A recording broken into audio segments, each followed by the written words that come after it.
Senior నాయకులు శ్రీ గుండంగి చంద్రబాబు గారికి, అలాగే సీనియర్ నాయకులు శ్రీ నాసి వీరభద్రయ్య గారికి, అలాగే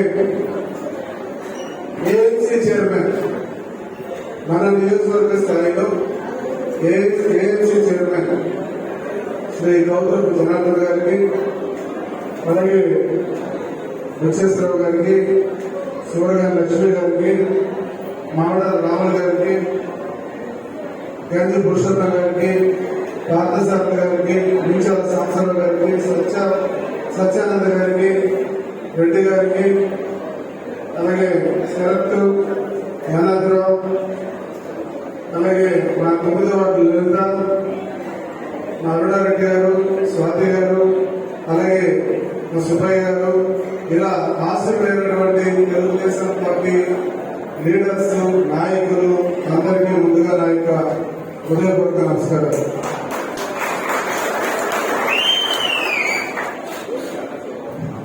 ఇరవై 27 నుంచి 29 వరకు కడపలో జరుగుతున్నటువంటి మహానాడుని, ఈరోజు చీరాల నియోజకవర్గ మహానాడుని ఇక్కడ మనం జరుపుకుంటున్నాం.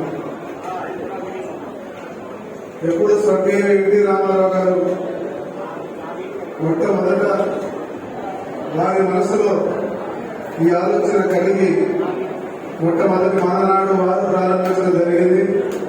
ఆ తర్వాత కంటిన్యూగా చంద్రబాబు నాయుడు గారు ఎన్ని కష్టాలు వచ్చినా సరే ఈ మహానాడు నిరంతరంగా జరుగుతుంది.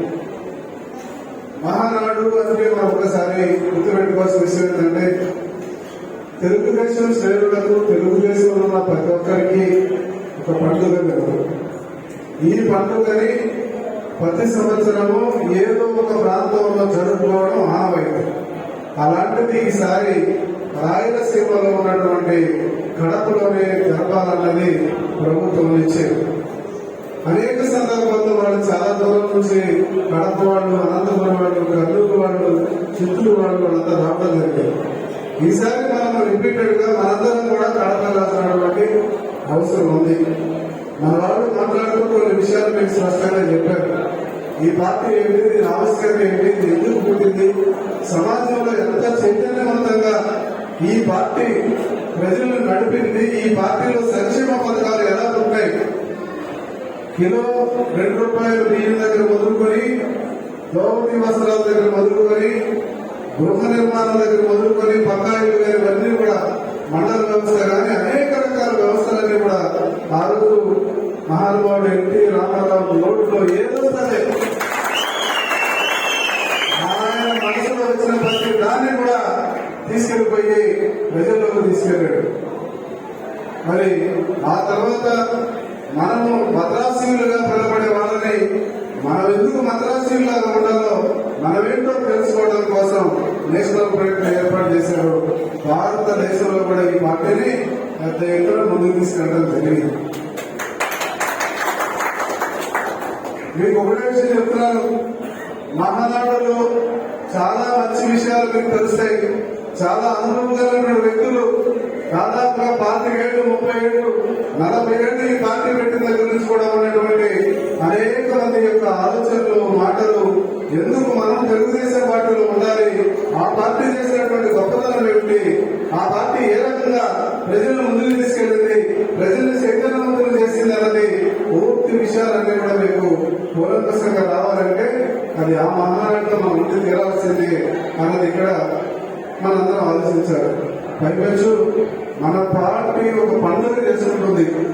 ఆ పండుగ కడపలో జరుగుతుంది కాబట్టి ఎంతమంది మనం రాగలుగుతామో అనేది చూస్తాం.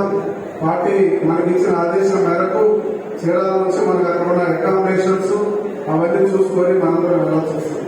అయితే మన ముందున్నటువంటి కర్తవ్యం ఉంటుంది. అర్జెంటుగా మనం గ్రామ, పట్టణ స్థాయిలో ఉన్నటువంటి కమిటీలన్నీ, అలాగే మండలం, టౌన్ ఇవన్నీ కూడా ముందైపోవాలి. మనకి మొన్న కేఎస్ఎస్ కంప్లీట్ చేసాం, తర్వాత బూత్ ఏజెన్సీ కంప్లీట్ చేసుకోవాలి, యూనిట్స్ కంప్లీట్ చేసుకోవాలి. క్లస్టర్స్ కూడా 10 మంది క్లస్టర్స్ ఉంటారు. సమర్థులైనటువంటి వ్యక్తుల్ని లీడర్షిప్ తీసుకుంటాం. ఈ రోజు జరిగినటువంటి మీటింగ్ ఏంటంటే ఎలక్ట్ అయినటువంటి కౌన్సిలర్స్ ని సీరియస్ గా ఉన్న ఒక ముగ్గురు నలుగురిని ఇద్దరిని నేను ఉండండి జనార్దన్ ఒక పదవులు కాబట్టి ఆ 2 పదవులు, అలాగే గత 3 సంవత్సరాలు పనిచేసినటువంటి మండల పార్టీ నాయకుల్ని ఇవాళ కూర్చోబెట్టడం జరిగింది. మీ అందరికీ అర్హత ఉంది, కానీ మీ అర్హతని గుర్తించుకోవడానికి రేపు జరగబోయే పంచాయతీ ఎలక్షన్స్ అలాగే రేపు జరగబోయేటువంటి మున్సిపల్ ఎలక్షన్స్ దీనికి కారణం అన్న విషయాన్ని గుర్తుపెట్టుకోవాలి. చాలా మంది ఉంటారు ఊరందరికంటే ముందు పుట్టే అంటాడు సుఖమేంటి పార్టీలో 40 ఏళ్ళుగా ఉన్నారు ఏమి యూజు. అలాగే మనం ఎన్టీ రామారావు గారి విగ్రహాలని ఖచ్చితంగా ఆసక్తి ఉన్నటువంటి వాళ్ళు వాళ్ళ వాళ్ళ ప్రాంతాల్లో కనీసం 4-5 విగ్రహాలన్నా మనం రాబోయే నుండి ఒక 5-6 నెలల్లో మనం ఎవరెవరికి ఎక్కడైతే మక్కువ ఉందో ఆ ప్రాంతాల్లో ఎన్టీ రామారావు విగ్రహాలను కూడా పెట్టాల్సినటువంటి అవసరం ఉంది. మొన్న మీరు చూశారు, మనకి రాజకీయం తెలియదు, మనకి ఏమి లేదు. రాజకీయం మీ అందరికి అర్థమైందా? మీకు అర్థం కూడా కాదా? మా పక్కన ఉన్న కౌన్సిలర్లు కూడా తెలియదు నేనేం చేస్తానన్నది. చేసి చూపించాము,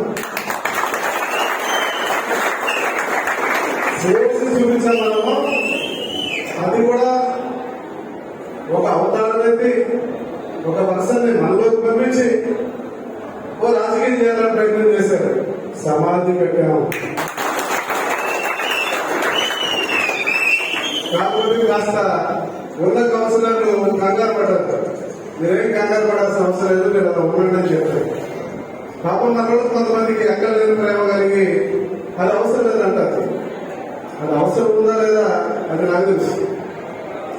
ఈ రోజున మొత్తం ఎంటైర్ ఆంధ్రప్రదేశ్ మొత్తం మన వైపు చూసింది.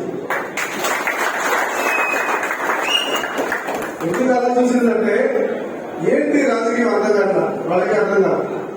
ప్రత్యక్షంగా బాబు గారు లోకేష్ బాబు పార్టీ ఆఫీసులో ఉండి ఎప్పటికప్పుడు కలుపుకుంటూ అంతా అయిపోయినాక లోకేష్ బాబు వెళ్తానని పెట్టాడు. ఇదే లోకేష్ బాబు దగ్గరికి నేను గుర్తి ఉండి కలిసి ఆయన దగ్గర కూర్చొని ఆయన బస్సులో కూర్చొని ఒక అరగంట మాట్లాడడం జరిగింది. ఖచ్చితంగా లోకేష్ బాబు చీరాల నియోజకవర్గానికి నేను అడగల, ఆయన చెప్పండి వస్తున్నానన్నా పార్టీ పేపర్ చూడటం కదా నేనే వస్తానని చెప్పాడు. అంటే మీరు గుర్తుపెట్టుకోండి, చీరాలకి ఏ పరిస్థితి వచ్చిందంటే ప్రభుత్వం ప్రధాన నాయకులందరూ కూడా చీరాలని గుర్తించారు. చీరాల వెళ్ళాలనేటువంటి భావం మనకు కలిగింది. ఇది మనం చేయాల్సిన పని. కానీ ఇంకా చాలా మంది ఉన్నారు నా దగ్గర సాయంత్రానికి ఒక మెసేజ్ పంపించి షాపింగ్ చేసి నేను ఉన్నానన్నా ఇంకేంటన్నాడు. ఇది దౌర్భాగ్యం. గత 20 ఏళ్ళకి రైతులకి ఒక దౌర్భాగ్యం కొంతమందిలో ఉంది. అది మానుకోవాలి. ఒక నాయకుడి మీద విశ్వాసం నమ్మకం ఉంటే వాళ్ళు వెనకాల ప్రయాణం చేస్తేనే మంచి జరుగుతుంది తప్ప మనసులో ఎదురికి లోపలికి పెట్టుకొని ముందుకెళ్దామా వెనకెళ్దామా వీడు ఎక్కడ దొరుకుతాడు వీడి మీద ప్రసిద్ధి వేద్దాం అనేటువంటి ఆలోచన నేచర్ గత 20 ఏళ్ల క్రితం ఈ ఊళ్ళో పుట్టింది. దాన్ని తుదముట్టించాల్సినటువంటి అవసరం ఉందనేది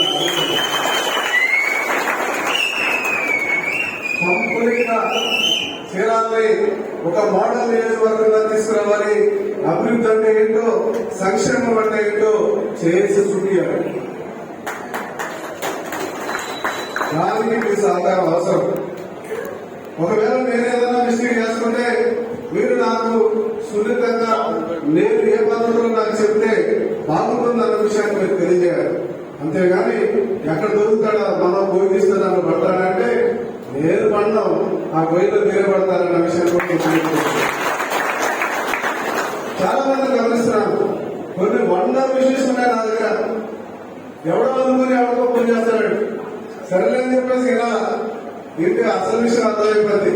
వాడు ఈ నాయకుడు మన దగ్గర ఉన్న నాయకుడు ఎవరితో మాట్లాడడానికి పాపం వాటి శుద్ధి నుంచి ఏ బి ఆల్ఫాబెట్ చేసుకుంటుంది కదా, బి అంటే ఆయన, బి అంటే ఈయన అనుకొని అలాగా మాట్లాడే నాయకులు కూడా ఉన్నారు. కానీ పాపం దురదృష్టం ఏంటంటే వాడి కర్మ కాస్తుంది, వాడు ఎదుర్కోవడానికి టైం వస్తుంది, వాడు తెలుసుకోవద్దు. బైబిల్ భగవంతుడిచ్చినటువంటి ఒక గొప్ప శక్తి. ఎవరి మీద దృష్టి పెడితే వాడు ఎట్టపోతాడంటే మనం ఏం చేయగలరా, వాడికే టైం ఆసనమే ఎదురొస్తా ఉంటాడు.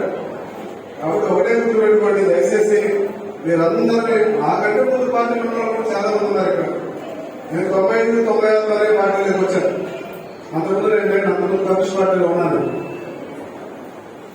ఆ టైం నుంచి ఈ టైం వరకు కూడా కంప్లీట్ గా తెలుగుదేశం ప్రయాణం చేస్తే అనేక మంది నాయకులు, అనేక మంది పెద్దలతో పాటు కలిసి పనిచేశారు. ఆ అనుభవం ఈ రోజు నాకు చీరాల్లో ఉపయోగపడింది. పార్టీలో ఎప్పుడు ఏ రకమైన నిర్ణయం తీసుకోవాలి, ఎవరితో ఎలా మాట్లాడాలి, ఏం చేయాలన్నది ఒక నిర్ణయం తీసుకున్నాం. అంతేగాని చెడు పనులు చేయాలనో, చెడు ఆలోచన చేయాలనో, ఎవరికైనా నష్టం చేయాలనేటువంటి ఆలోచనతో మనం రాలేదు. అయితే మీకు చాలా మందికి కొన్ని అనుమానాలు ఉంటాయి. ఈ రెండు అప్పటిపడిన వాళ్ళ పార్టీలో తీసేసుకుంటాడు, నా పరిస్థితి ఏంటని ఒకరితో ఫోన్లు మాట్లాడే వాళ్ళు ఉన్నారు. కానీ మీరు ఎవరు ఏమీ ఇబ్బంది పడాల్సిన అవసరం లేదు. చీరాల దాదాపు 2,08,000 మంది ఓటర్లు ఉన్నారు. దాంట్లో చాలా మంది నాయకులు ఇంకా మనకు అవసరం.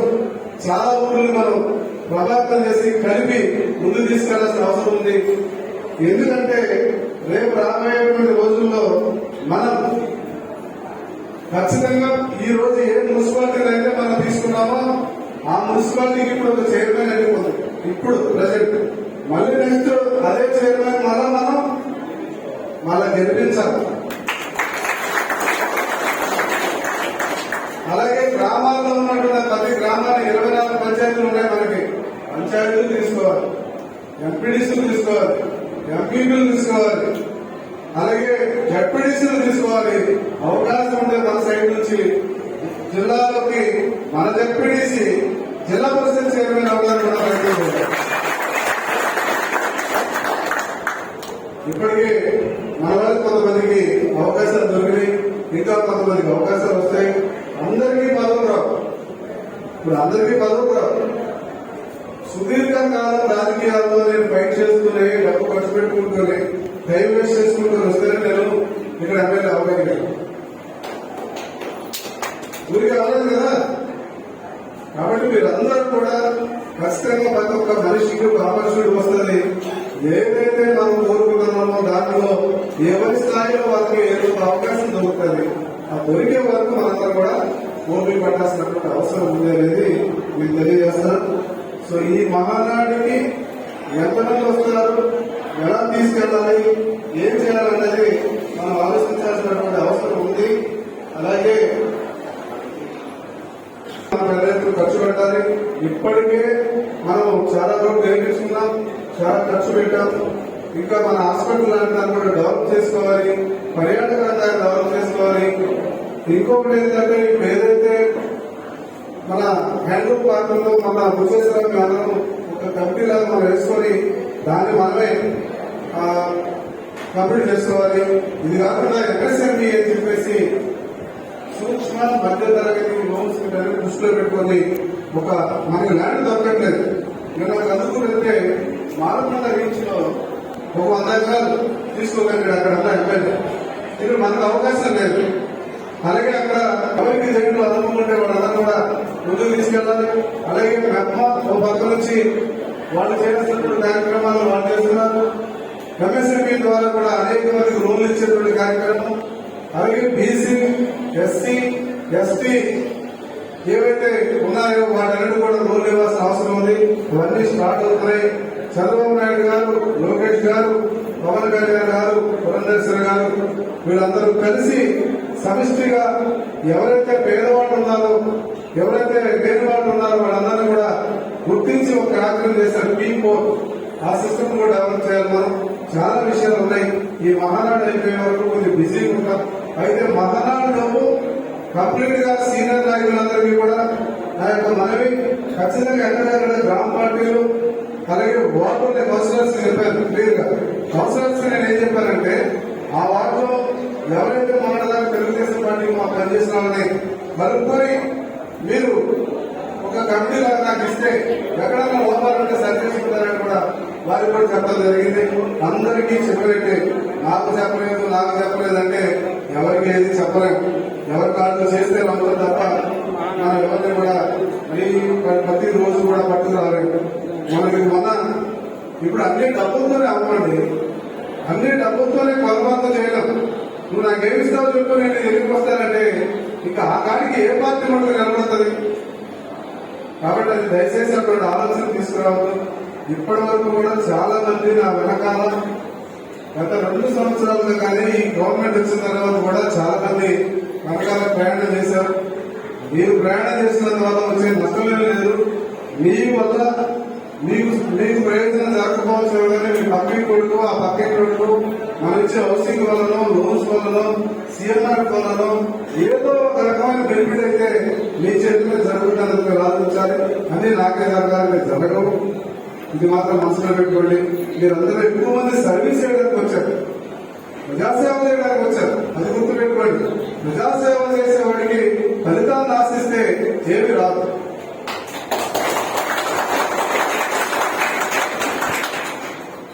ఫలితం ఆశిస్తే కూలివాడ నష్టం అవుతుంది. నువ్వు లీడర్గా అవుతావు. ఈ పూట నాకు ఏమిస్తావు చెప్పు, ఎంతమంది తీసుకురామంటావు చెప్పు, నన్ను ఏం చేయమంటావు అని అడిగేటువంటి వాడు కూలివాడు కాక మరి ఎలాగా లీడర్ అవుతాడు మీరు నాకు చెప్పండి. లీడర్ అనే వ్యక్తి లీడర్గా గుర్తించబడాలి. మనం చేస్తున్న పని ప్రతి ఒక్కరు కూడా గమనిస్తూ ఉంటారన్న విషయాన్ని గుర్తుపెట్టుకోవాలి. చేస్తున్న ప్రతి పనిని ప్రజలు పెంచుకున్నారా లేదని చూడాలి. లేకపోతే నా మీద దుష్ప్రచారాలు జరుగుతుంటాయి. ఆ దుష్ప్రచారాలను మీరు కూడా గమనించండి. ఎవరైనా ఒక ఉద్యోగస్తు దగ్గర డబ్బులు తీసుకున్నావా, లేకపోతే ఎవరైనా ఒక ట్రాక్టర్ డబ్బులు అడిగామా, లేకపోతే ఒక ఎదురుబడి డబ్బులు అడిగామా, లేకపోతే ఒక షాప్ దగ్గర డబ్బులు అడిగామా, ఇవన్నీ కూడా గమనించండి. ఎవడైనా ఏదైనా మాట్లాడితే నువ్వు రారాను నువ్వు నిరూపిస్తాం అని చెప్పేసి వాడు అక్కడే పట్టుకొని అర్థం.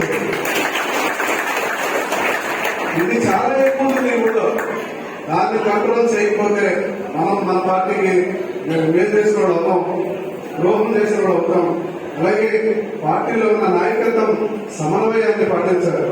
తొందరపడి ఉదాలు తెచ్చుకోవడం, మెడలు తెచ్చుకోవడం అనేది మంచి సాంప్రదాయం కాదు. నిన్న మీకు చూపించే సాంప్రదాయం ఎలా ఉంటుందో అదే చైర్మన్ నిలిచడం అయితే అటు 100 మంది కొట్లాట్లో రాళ్ళు వేసుకోవడాలు ఉంది. అయ్యా మనకు కనపడ్డాయి. కాబట్టి ఇది మీరు గుర్తుపెట్టుకుని మన ఎలక్షన్ కూడా ఎంత బాగా చేశామో మీకు తెలుసు. ఎంత నీట్ గా ప్రజల దగ్గరికి వెళ్ళగలిగామని మీరు గమనించారు. కాబట్టి మీరు మన మార్పుని మనం సాధించుకోవాలంటే ఎదుటి వాళ్ళు ఇబ్బంది పెట్టడమో కొట్టడమో పోలీస్ స్టేషన్ వెళ్ళడమో కాదు. మనం చూసి సమాజం గర్వించేటట్టుగా మనం తెలుగుదేశం పార్టీ కార్యకర్త అంటే ఇలా ఉంటాడన్న విధంగా మీరు తయారవ్వాలి. కానీ తెలుగుదేశం పార్టీ కార్యకర్త అంటే ఈ మీటింగ్ లోకి వచ్చి పక్కన ఉన్నటువంటి వాడు రూపొందించడంగా చేయాల్సింది. అక్కడ కొంతమంది ఉన్నారు, వాళ్ళు రాలేదు. రోజుకి నా దగ్గర నుండి దూరం అవుతా ఉంటారు. నా దగ్గర నుండి దూరం అవుతారు. వాళ్ళు నాతో ప్రయాణం చేయడం చాలా కష్టమే. నాకు తెలిసిపోతా ఉండదు. ఎందుకు అమ్మలే మాకు చెప్తా ఉంటది ఏం జరుగుతుంటుందో. మీకు కావాలంటే మీకు అంతేం తెలుసు చెప్పండి. 2-3 విషయాలు మీకు చెప్పారంటే మీరు నిద్రపోతారు. ఎవడో మొయ్యం కదా, ఎందుకు అదే ఉంటే వస్తా ఉంటది. సో ఇవన్నీ జరుగుతూ ఉంటే గుర్తుపెట్టుకోండి. భగవంతుని నమ్ముకోవాలి, మన పార్టీని నమ్ముకోవాలి, మన సిద్ధాంతాలు నమ్ముకోవాలి, మనం ముందుకెళ్ళాలని నా అభిప్రాయం. అయితే ఇవాళ మరొక ముఖ్యమైన కార్యక్రమం ఉంది. నేను ఎవ్వరూ కూడా జారిపోవడానికి వీలేదు. మొన్న జరిగినటువంటి ఎవరైతే మన యాత్రికులు ఉన్నారో, మన వాళ్ళు ఉన్నారో వాళ్ళని నిర్దాక్షిణంగా